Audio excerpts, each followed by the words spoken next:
Hello, everybody, and welcome back to Arm the Populace. My name is Douglas Cooper, or a gun dude named Doug, and we're excited to be back on the air. We've been gone for a little bit. We've had a lot of things happen. We brought our production in-house. We have been laying the foundations for this coming year, some of the things we're going to be bringing to you, and honestly just haven't been able to get into the studio. But we missed it. We missed talking to you. We missed the interaction, so we're back. Today, unfortunately, we're not going to have range footage. I know, boo hiss, but I promise you there is plenty of that stuff coming. Some of the different rarer guns and firearms we're going to have a chance to shoot this year. Basically the equivalent of it's a Romanian PSL, which is like the Dragunov that Russian snipers use.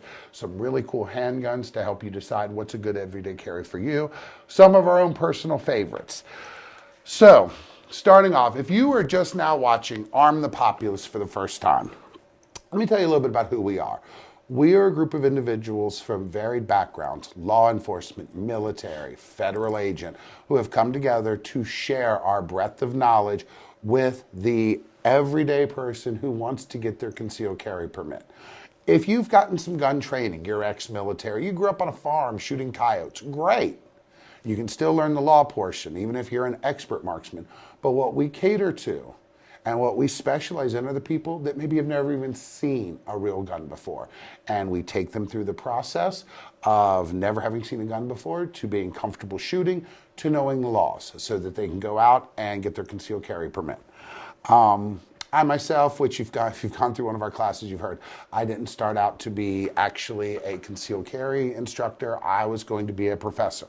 I wanted to teach Macbeth and Beowulf and things like that. What happened? My mother had a stroke, and I'm the only child of an only child.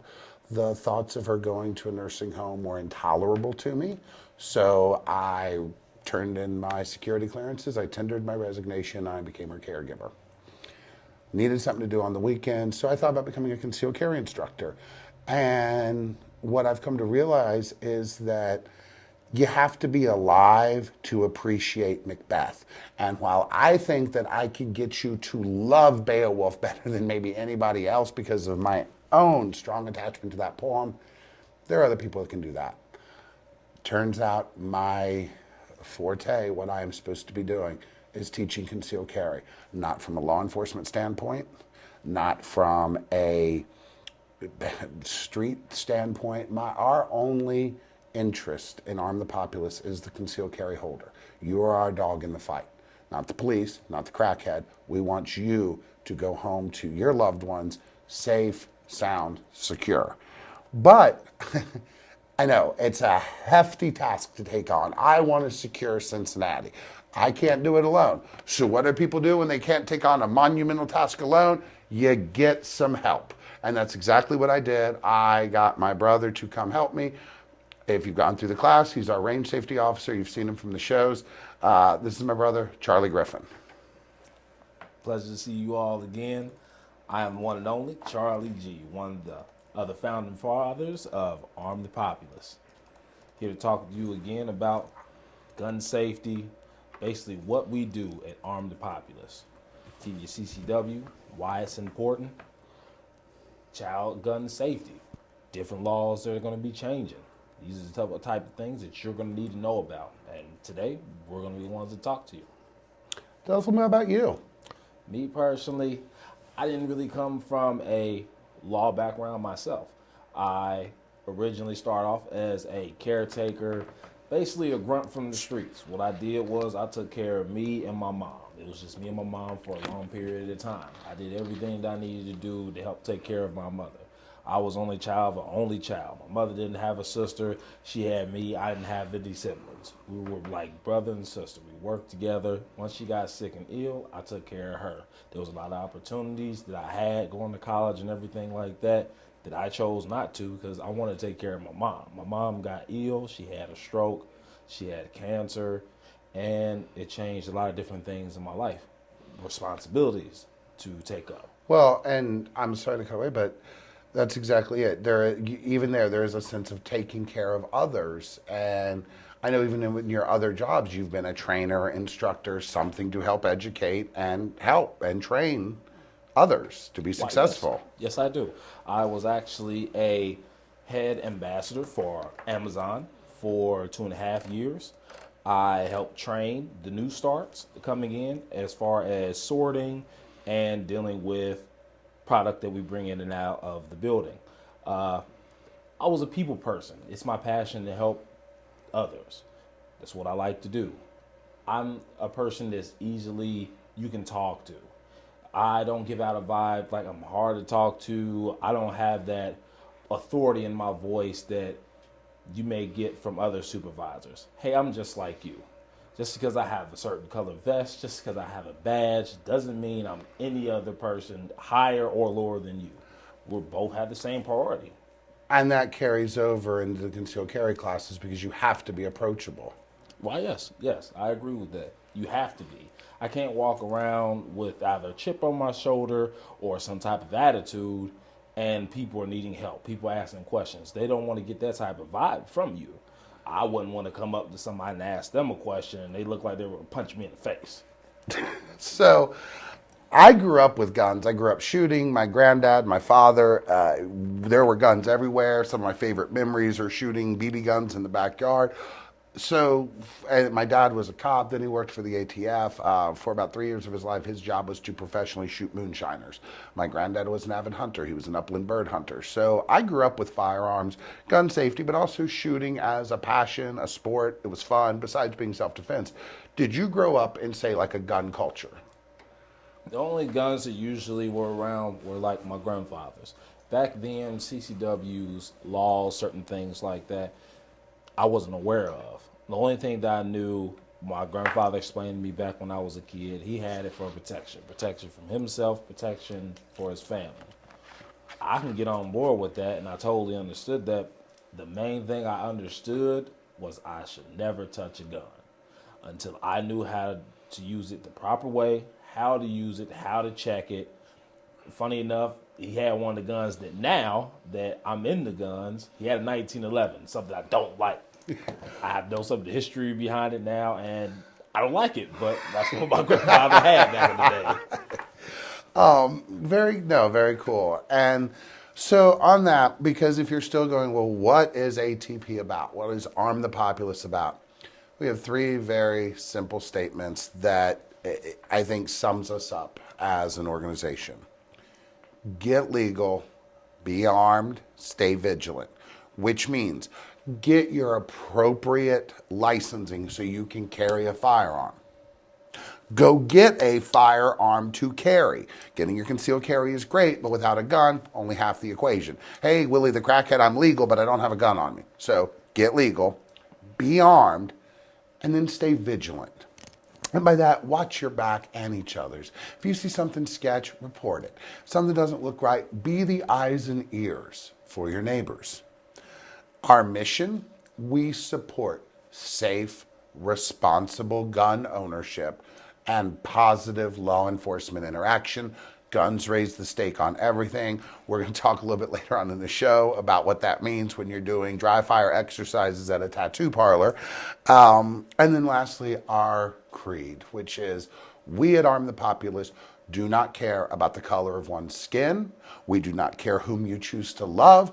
We do not care what invisible entity in the sky you pray to. You're either part of the solution or you're part of the problem. And it's that simple. Because we have people come through class that say, well, I want to join ATP. Okay, well, can you co-sign on those statements? That's really what it comes down to. And then they ask, well, what is Arm the Populace about? What else do we do? Well, in addition to the most affordable concealed carry classes around, you can find us on Google, Facebook, YouTube. It is Arm the Populace. We also do executive protection. And what that means is we have operatives that guard politicians, models, sports figures. We've guarded boxers, different politicians during the last election campaign. They had stalkers. Well, if I'm out greeting people, shaking hands and all that, I can't watch my 6. Even if I have my concealed carry, I'm distracted. So I pay the money to have somebody watch my back. That's a service that we provide. We help people take ownership of their self-preservation. I'm going to turn this back over to my brother Charlie, because when people say, what'd you do last year? We saved some lives. Well, there was a few students, and actually a close friend of ours, which I'm going to talk about first. A very close friend that I would even call a brother to me, a little brother, Jaron. He's been on the show. Yeah, he actually has. He, a couple weeks, I would say, give or take, couple weeks. About 3 weeks. He got a CCW, was in a situation that we always talk about in class, the duty to retreat. He was at a friend's house. There was a guy in the back. Long story short, he got the rambling. Jaron felt that, hey, he was in the process of leaving. Jaron was leaving the situation. He was like, hey, I don't want to deal. I'm not going to deal with this. He was at a friend's house on top of that. So that kind of, is a little bit higher stimulation that you're somewhere else. You're not at home. You're actually at a friend's house. He was leaving the friend's house, and the gentleman came toward him to attack him, running out of the back room with a, I guess you could say, flea market katana, like one of those samurai swords that you would see back in the day. Start running toward him as fast as possible, like he was about to cut Jaron's head off. And Jaron took his .45 and shot him right in the face. And what happened to Jaron? He actually got his gun back the very next day. So in that situation, I mean, absolutely being legally armed saved his life from being beheaded from some maniac with a flea market katana. But there have been other instances where our students have had to use deadly force to defend themselves, and we hear about it firsthand. Like an older lady, she was another past student. She got her CCW. There was a gentleman trying to rob her. She called up my brother and explained the whole story. The guy tried to come up and rob her. He had a high point. I can ramble about a high point, but I'm not. He was trying to rob her. She had her sidearm on her. And from her words, she laid him low. And she was in the right. And besides those are extreme cases, because one of the things we talk about every week in class, you are way more likely to get pulled over by a cop for speeding or a taillight out than you are to get into a shootout with a robber or some sword-wielding maniac. But it does happen. So let's not make a mistake about why people get concealed carries. Nobody gets a concealed carry permit because you want to shoot at soup cans on a split rail fence. You get a concealed carry permit because you want to be able to defend yourself and your loved ones in a crazy world. So it does occasionally happen where the crazy world comes to meet you and you have to use deadly force. But a much more common example is knowing basic gun safety.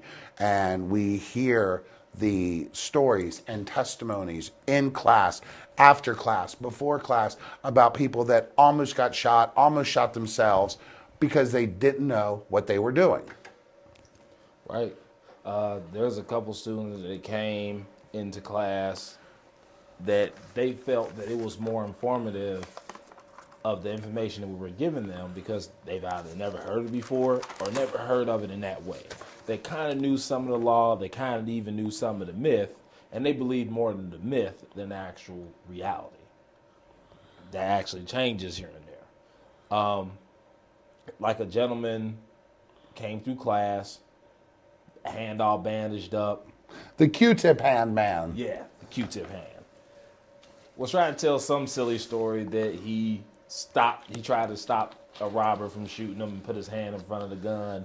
From the angle where the injury was, come to find out he had a Glock, didn't know that doesn't have an external safety, was pulling it out, shot himself in the hand. And unfortunately, that is all too common. And part of the reason that happens is the process right now. Let's look at it. If I'm 18 years old, I can go into a store, and as long as I don't have a felony, I can buy a long gun. By long gun, I mean a black powder muzzle-loading shotgun or an AK-47. They're long guns. At 18 years old, you can buy one. The only training you get is the instruction manual that maybe comes with the gun. At 21, if I don't have a felony, I can go buy a Glock 21, a 45 caliber Glock, and no training. I get the booklet that comes with the gun. Now, I can carry that gun legally as long as the magazine is empty to Target World or someplace like that to practice shooting. I can have it loaded and ready to go in my house, and I've had no training with that gun. So, my proposal is incorporate this sort of like you would driver's ed.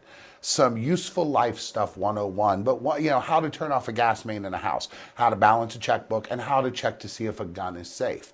I'd actually, because it's not something that Ohio has, coming up on the show is actually Charlie's girlfriend, significant other, whatever you want to call her, it's Melly Mel, who came from a state that has much more Nazi-like gun control laws, but they have, it's called a FOIL?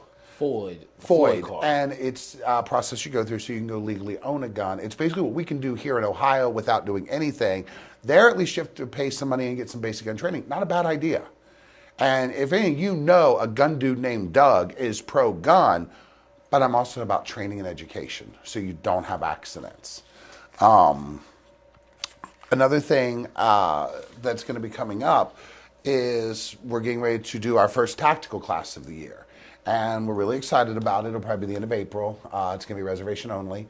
We only take 10 people at a time. And not that we encourage it, but it's everything you need to learn to survive a gunfight in the modern era. And it is a lot of fun. And like I said, though we're not encouraging it, if you're going to get into a gunfight, you definitely want to win. That is not a situation where you're really allowed to lose because the stakes are so high. Now, as concealed carry holders, we don't go out and create these gunfights, but people do get robbed. People get assaulted all the time. One of the things that we like to do at Arm the Populace is we take a multifaceted approach to keeping yourself safe. So besides my trusty sidearm that I carry every day with my concealed carry permit, what else can I carry? Because we are constantly learning about new gadgets, things like that to keep yourself safe. So one of the things we're going to be bringing you in the upcoming shows, product reviews, new items that are coming out. Besides a gun, what else can I carry? Charlie? Well, we have different types of little toys that we brought in. We have the very famous monkey fist. What is a monkey fist, Charlie? Well, to me, it's a meditating ball. Of course. Every time I get a little bit upset, I get nervous, fidgety, because I have anxiety. I rub it around in my hand. What's inside of this is actually a metal ball wrapped around with tether of parachute cord, 550 cord. 550 cord. Right, thank you. On a string. This is a very close hand-to-hand combat weapon. By wrapping it right there in your pinky, just a quick flick of your wrist gives an immediate strike. We also have lasers. Now, a lot of you may be able to see this at home, but... Ooh, that's bright. Yeah. So what would you use a laser for, because it's not on your gun? If somebody's coming at you, it's dark. You can even see this in daylight. That blinding light would give you enough time to be able to protect yourself.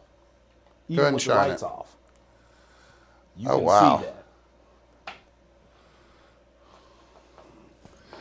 Okay. If it was aimed at my face, I wouldn't be able to fight you. That'd be impossible. Well, here, I'll put the camera on me and go ahead with the lights on, shine it in my eyes. Oh, yeah. I mean, it turns everything neon green. And that'd be pretty hard to fight back with your eyes being blinded by a laser. And that's in a lit room. What else? Well, we have one of my little favorite toys called the Bulldog. What is that? Generic keychain. Okay. You can buy these off of Amazon. Magnifiers. Right here at the tip of the ear. It's pointed. Wrap that around your fingers. A lot of women actually buy these so they don't have, just in case they don't have mace or anything like that, they can use this to defend themselves. Something small just like this can help save a life. A quick jab is all that you need. You don't have to be my size or my brother's size. You could be 100 pounds and a quick jab to my chest. I'm not going to want to fight you after something that sharp punches me. If this is tough enough to go through a 2-liter bottle, we've tried it. You'll see it in one of our television shows. Tactical pen. A tactical pin. Wow, that's a tactical pen. This is one of my favorite little gems right here. I love it. It writes, of course. I can write my name. Give me an autograph. How about that? Bam! Check that out. Aircraft grade From aluminum. business to personal. I can get you away from me really quick with something like this. This is hard enough to go through the hood of a car. Absolutely. With holding it just the right way, I can do a quick jab to your face anywhere. I would preferably aim right for between the nose or the jawline. This would hurt. The small point, as you all can see right there at the tip, is a force magnifier. Just one of those quick little to the forehead would hurt. Absolutely. And these are all thinking outside the box. Mace is great. A flashlight, knives, tactical pins, force magnifiers. I myself am a fan of the expandable baton. And along these lines, because out there for our viewers, again, if you're just tuning into this show and you're like, oh my gosh, what am I watching? I want to give credit to retired Lieutenant Colonel David Grossman. This is him, not me. He broke up our society into 3 categories. There are the sheep. And there's nothing wrong with sheep. We love sheep. We need sheep. Sheep are the people that go to work every day, that go to their kids' soccer games, that pay orthodontist bills, and they live their lives, and they don't think about all the things out there in the world with claws and fangs that are waiting for them. There are the wolves. The wolves are those people out there that live to hurt the sheep. I don't care whether they're Islamic extremists, homegrown crazies, Jeffrey Dahmers. It doesn't matter. It's people that knowingly want to go out and hurt other people for no reason other than it makes them feel good. The Thundercat that's going to knock you over the head with a brick to take your wallet. These are wolves. Now there's another class, and we like a lot of the same things as the wolves. We like tactical pins. We like lasers. We like guns. We like knives. But we have no desire to hurt the sheep. We protect the sheep. We hunt wolves. Those would be the people in our military, our firefighters, our EMTs, and our concealed carry holders. We are the ones that, I understand there are people watching the show that, well, guns make me uncomfortable. I understand that. But if somebody knowingly comes into a restaurant or a movie theater with a gun, intent on hurting you for no other reason that you happen to be there, don't you want someone like me there who is trained as well, if not better, than the person intent on harming you with my gun? So maybe your kids don't get killed. Actually, and we pride ourselves on being sheepdogs. My brother has a really great sheepdog story. Well, I believe it was about a good 2 years ago, a little bit before I think I really got into more of the training and the laws of the CCW, even before I was about to become an instructor. That's actually another thing that I'm leading toward this coming year. There was a gentleman, a young guy, what I call Thundercats. That's those young little dudes that sit on the corner, that don't do anything else the majority of the day but try to hold that corner together by standing there. The ones that try to sell you stuff, the ones that ask you for $1, even though they just saw you say no, saw that you just walked into the store, they ask the next person. Thundercats. We all don't like them. There was one that constantly liked to rob this little corner store. Now, I've been going to that corner store for years. The people there all know me by name. One day a guy came in, that guy. I just got off work, a little grouchy. You know how you are when you get off work. Like, I want to get home. I want to get my shoes off. I'm ready to go to sleep. I was already irritated. I had kind of a rough day at work. I saw the guy, didn't pay no mind to him. One of the supervisors, one of the managers, the little clerks there, kind of called me over. Like, Charlie, come here. I asked him, what was going on? And how's he doing? And he's like, hey, there's a little guy in here that always keeps robbing our store. Now, they sell little jewelry and stuff like that in the store. It was like, hey, look, if you help me out and get this guy to stop coming in here and robbing us and getting us every week, you can pick whatever you want. Now, me personally, because I'm a sheepdog, I don't want any payment for doing that. I would help out anybody. But what I feel is wrong is you're stealing money from this store that's just trying to make a living. And what did you do? Well, the young dude was stealing stuff. I walked to the back, kind of scoped him out a little bit, watched him in the store, watched him put stuff in his pocket. Clearly, he saw me make eye contact with him while he was putting stuff in his pocket. I wanted to see how long it was going to take him to either walk out or was he going to try to rob the place? I didn't know. So I just wanted to keep my eye on him. At that time, I had one of my sidearms that I always carry is a chocolate box, little snub nose 38, chart arms. I love it. I had that on me at the time. Little guy started putting stuff in his pocket, kind of stutter-stepped a little bit, dropped one of the things in his pocket. I looked at him, he looked at me, picked the item back up, put it on the rack. Tried to walk around, he didn't have anything else in his pocket. Walked up to the counter, asked for a black and mild. You're underage, first of all, so they weren't going to sell it to him. He asked him, voices started to escalate. The guy was about to walk out of the store, I guess, with the stuff, and I walked up behind him and put the chocolate box to his back. Now, we're going to stop right there and explain to you number one rule. You never shoot anybody in the back. Now. Wasn't your gun actually holstered? Yeah. So, and your finger wasn't on the trigger, it was just the imprint of it. No. I'm not going to, I get it, because you don't know if that little Thundercat's going to take out a gun and start shooting, so I get it. So, okay. I wasn't sure. The only thing I could do is, as long as I had my gun there and my finger off the trigger, I was safe, he was safe, the store was safe. There was nothing else that was going to happen that I was going to allow in that time. And unfortunately, we see this all the time. The good people get victimized because they follow the rules, right, while the people that are already breaking the rules do whatever the heck they want without repercussion. I agree. And, we will definitely talk more about this, in the future. We've actually done shows on people that have been firsthand victim of attacks with guns, who have survived gunfights. PK was on one of our shows. He'll be on another. He was shot in the leg by people trying to rob him. He shot back and he lived. It's funny how that works. The other thing, though, because I don't want people to think Arm the Populace is just about, kill or be killed. It's also about education.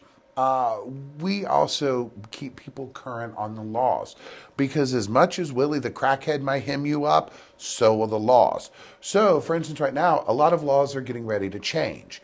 One of the things we're going to be talking about in the upcoming show, which is just going to be on laws, weed and your concealed carry. Right now, medical marijuana is now legalized in Ohio. Do not get your medical marijuana card if you want your CCW, because the moment you do, it invalidates your concealed carry permit. Now, that's going to get fixed, but it's not fixed yet. They're thinking about federalizing the concealed carry permit. It should be. My driver's license is good in New York. It's good in California. Why isn't my concealed carry permit? Did my training just suddenly go down when I crossed your state's borders? So that will be a positive thing. Another big one, school zones and guns.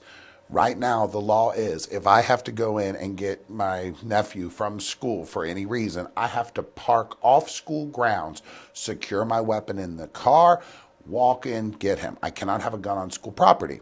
They're getting ready to change the laws where people with their concealed carry can secure their guns in their car on school grounds.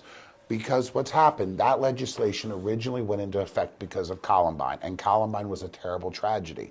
But in trying to prevent another tragedy, we have caused more. What we are seeing now is when a teacher or faculty member, whatever, can run out to their car and get their gun when there is a school shooter, less people die. 90 seconds to run out and get my gun. If I get a 3-minute response time to an active shooter in a school, and when the police come, what's the first thing they do usually? Cordon off the area. Now it's 5-10 minutes before they get back up, before they can go into school. How much damage can I do with a Glock 17 and 3 or 4 mags inside a school, unchecked for 4 or 5 minutes? That's a lifetime if you're hiding under a desk.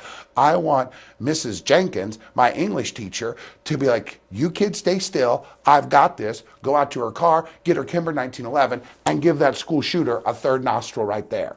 If I had kids, that would make me feel safer. And because I don't have kids, everybody knows about Doug and kids. My brother does. So what do you think about the whole thing? Kids, guns, schools, safety. I truthfully feel it would be a lot more safer if teachers were capable of locking their guns up in the car, if anything, and be able to come in and out of the building. Obviously, the teachers aren't the threat. It's the students and the people outside the schools. So why not give them their hooves back to be able to protect your children? I would think that would make a lot more sense. Absolutely, absolutely.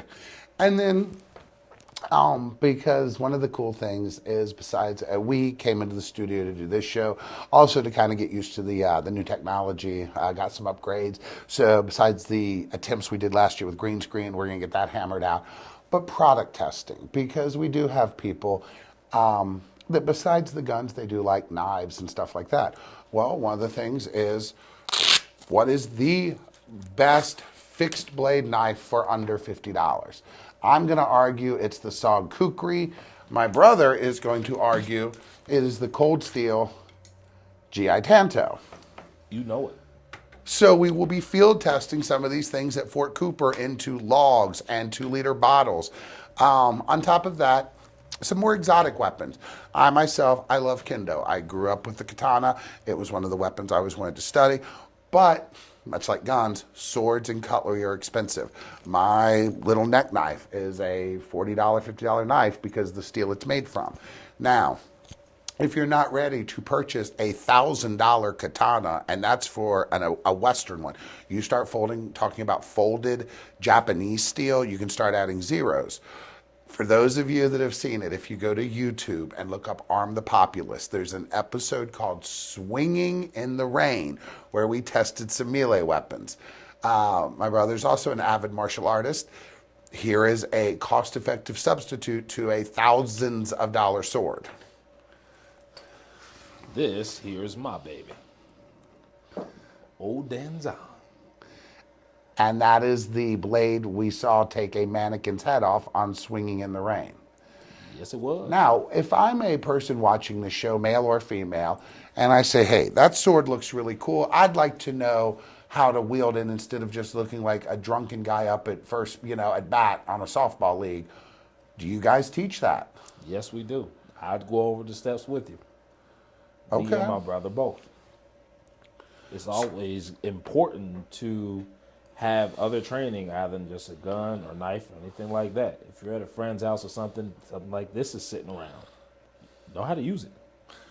And with knife training, again, it's training just like anything else. Exactly. Learning how to knife fight is a skill. I agree. Now, one of the things that, again, you're much more likely to go out of town than you are to have to get into a knife fight with a crackhead or shoot somebody in self-defense. And again, the laws can get you hemmed up as quickly as anything else. What we're going to do now is bring in Mel, who actually, as Charlie would go back and forth to see her and that, we had to become very aware about gun laws, transporting between states, and then it was interesting because of the difference in states. Illinois is a very gun-unfriendly state, and the difference between Illinois and Ohio with changing residences and all of that, and just perspectives. People still are amazed when we put up pictures about shooting because you don't find that really in some states. So what we're going to do is we're going to get Mel mic'd up and get her in here, and we'll be right back. Melly Mel!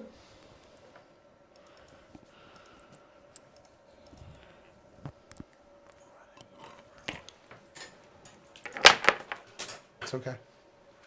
Come on in, darling.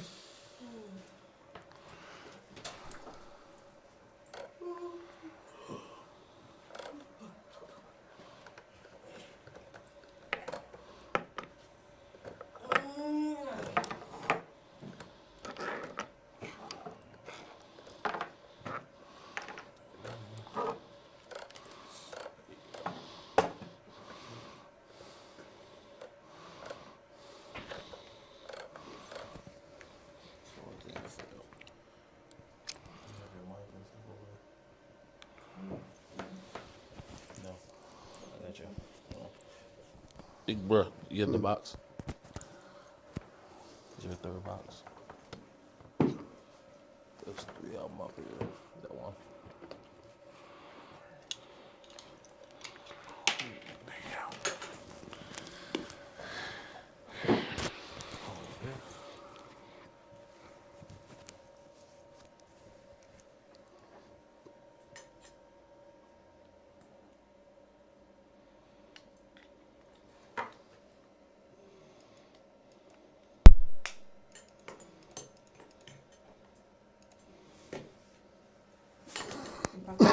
It's long enough.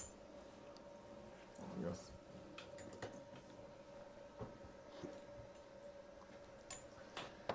And your mic 3. Your thingy. Just a little loose, but should get it.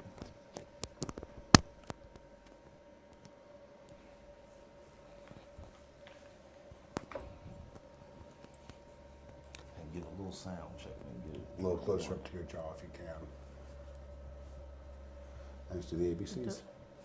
A, B, C, D. Perfect. All right. You ready? 3, 2. Wait. 1. Am I just going to start talking? No, or- it's going to come in on me. I want to make sure.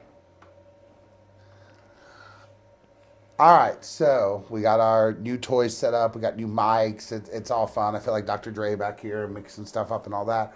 But Mel was nice enough to join us. Hello. Mel, say hi. Hello. So you are from a state that is not so gun friendly. Right. I'm from Illinois, which you have to go through a lot more in order to get your license and all that. You start off with a FOID card, which is What card? FOID, F-O-I-D, Firearm Owner's Identification Card. Okay. And that's just like you can have it at home, you can legally purchase it, and then in order to actually be able to carry one around, you have to go for another class and pay another fee. What so is it's a lot the harder. FOID training like? What do you do in a FOID class? Actually, you don't even have to take a class. You just kind of you send this paper, like an application, into the police station, and they kind of run a background check, make sure you're not a felon or any of that stuff, any of the no-nos. And then if you're all approved, then they'll send you your card back. So that still really isn't training per se. It's just a background check. So Yeah. with your FOID card, you could still go out, buy a gun, handgun, long gun at 18, or long gun at 18, handgun at 21, but it's still not any instruction. Right. Okay. It's pretty much just kind of so you can protect yourself at home.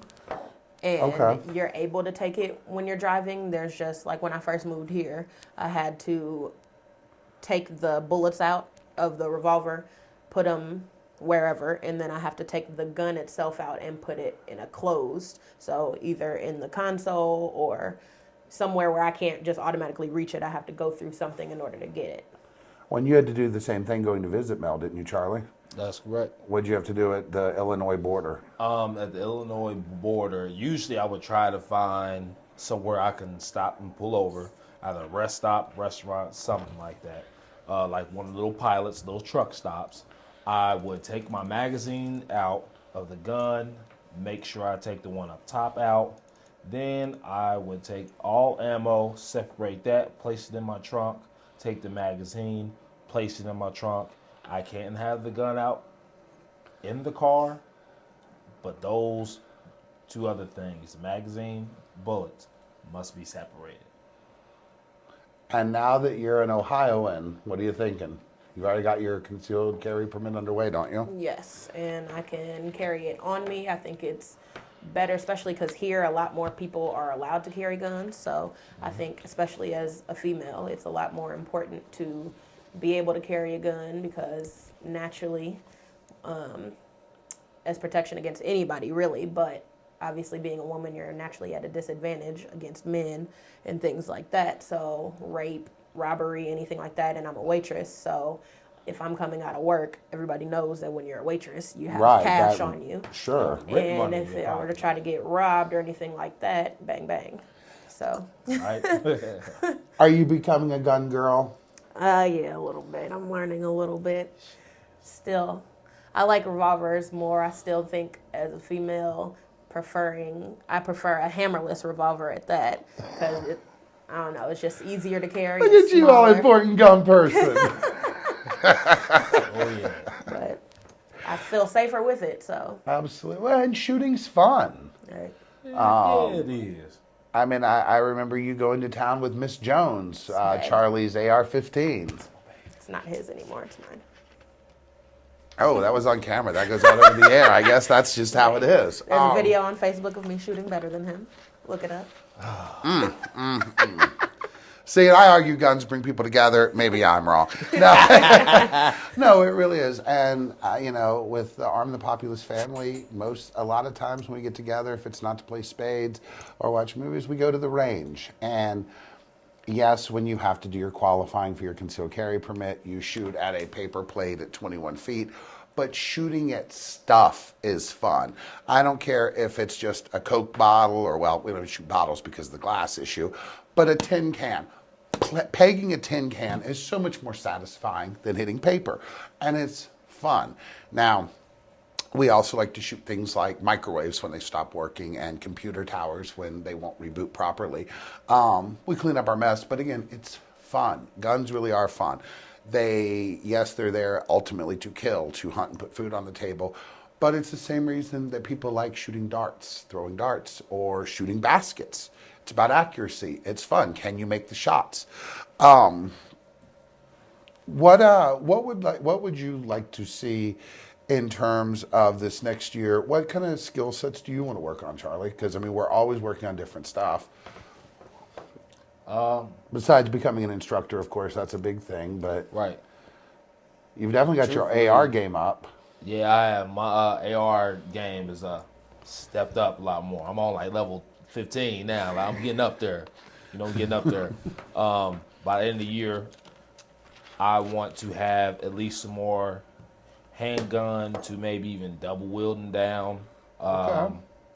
I want to mix up a few things. What's your favorite gun? My favorite would be a Taurus PT638 Pro SA. They don't even make that one anymore, but that's my personal baby. Okay. I think you have a few guns. Why, yes, I do. What guns do you have?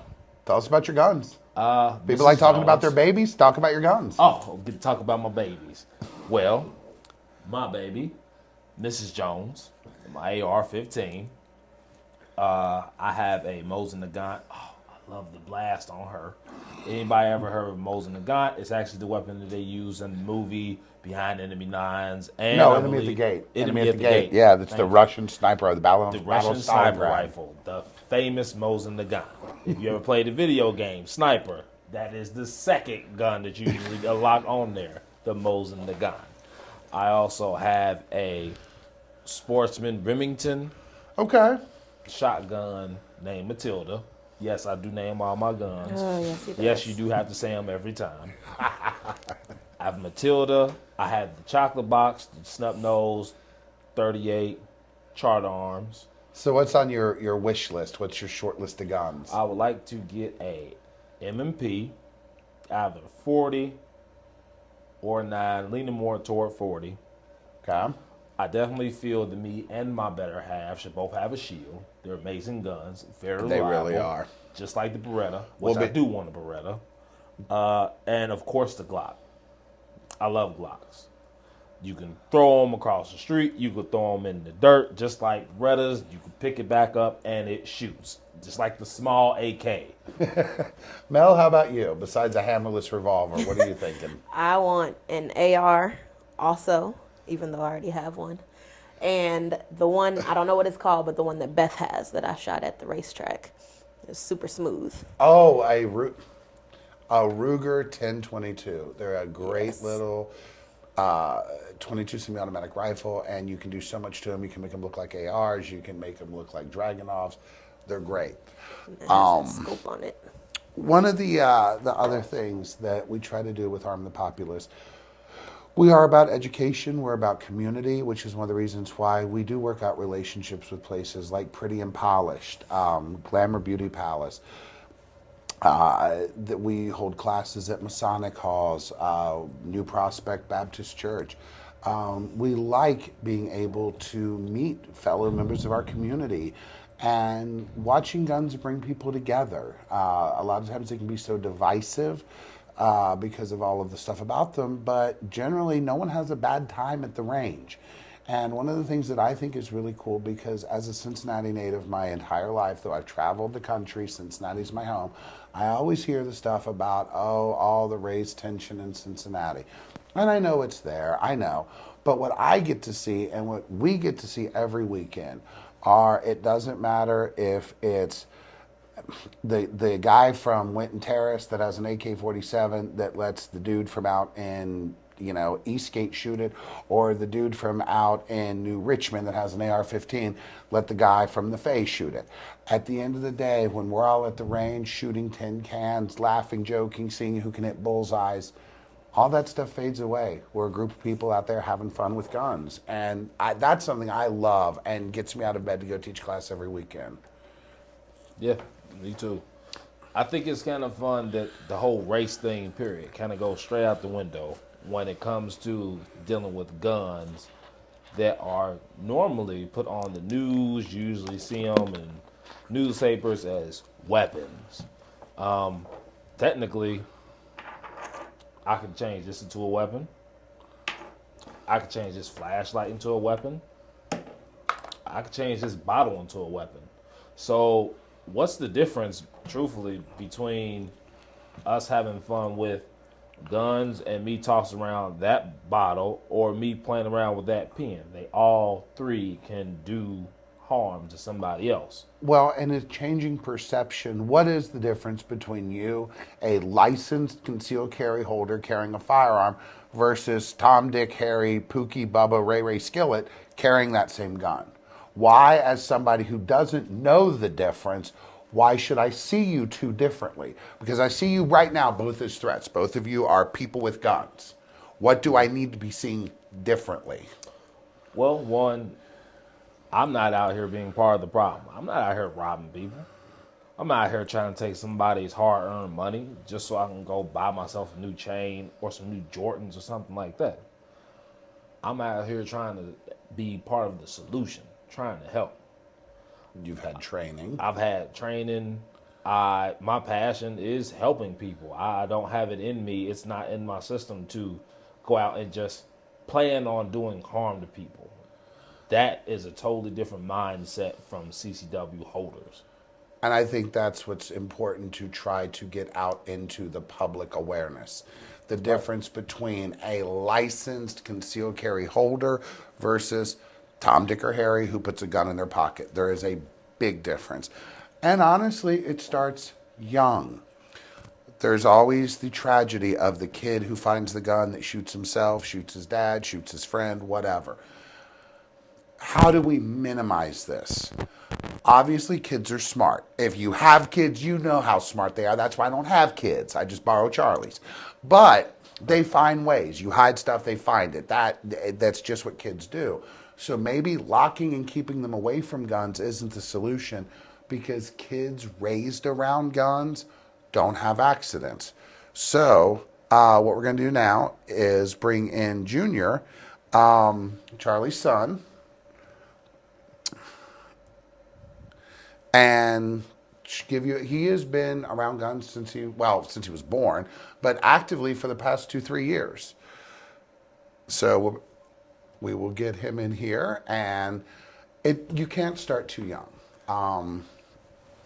The basic rules of gun safety, if nothing else, teach them that.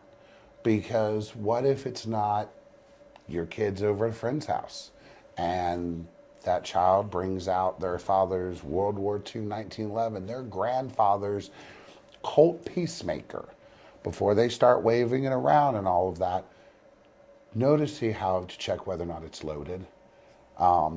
Make sure they know the basic rules of gun safety. So, I Did you just wake up?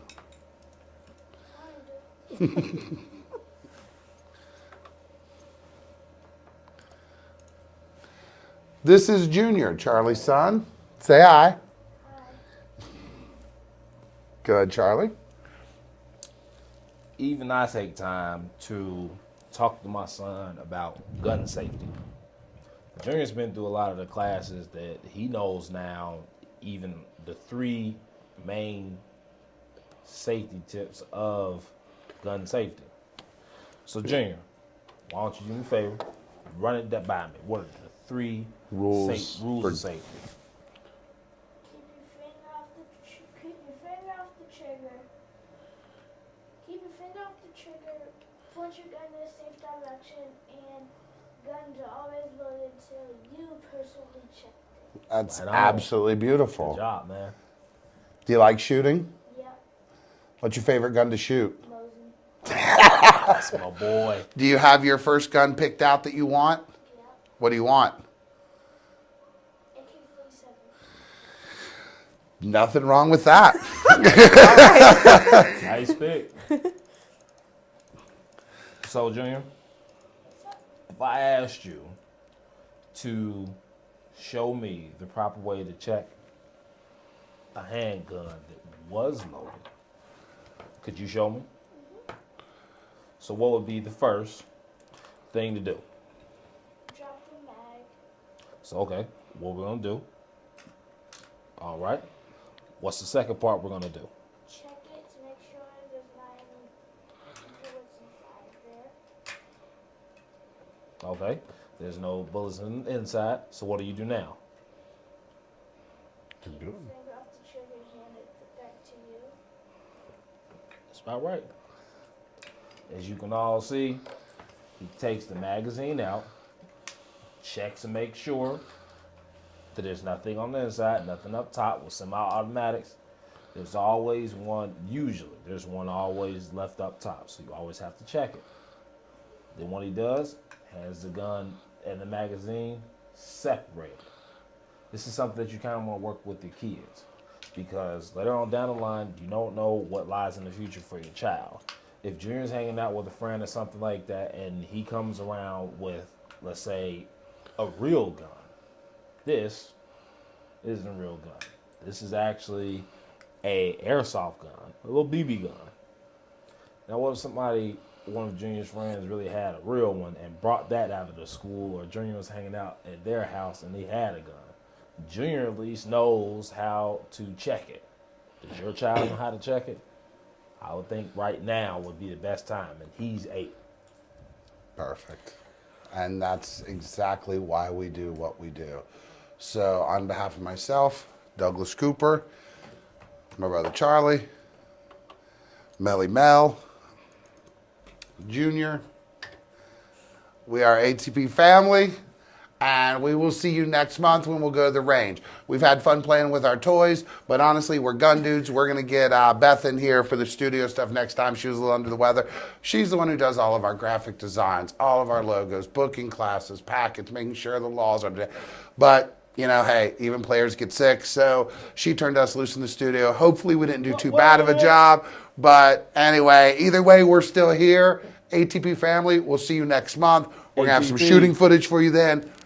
Glad to be back on the air.